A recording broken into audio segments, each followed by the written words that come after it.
Hi అండి, మీరు mushroom biryani ఎప్పుడు ఫస్ట్ టైం తిన్నారో కూడా కామెంట్ చేయండి. సో నేనైతే బెంగళూరుకి వచ్చాక మష్రూమ్ బిర్యానీ నేనే చేసుకొని నేనే తిన్నాను.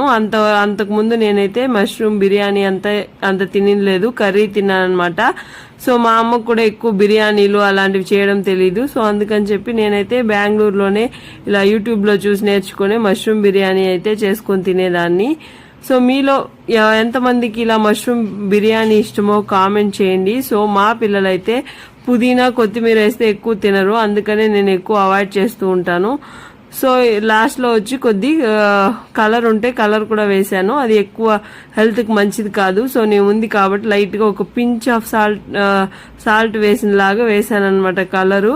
సో అంతే. సో ఇప్పుడు వచ్చేసి మనం తగినంత వాటర్ పోసేసుకుంటే ఎమ్మి మష్రూమ్ బిర్యానీ అయితే రెడీ అయిపోయింది. ఇంతకీ మీకు మష్రూమ్ అంటే ఇష్టమా లేదా కామెంట్ చేయండి. So subscribe.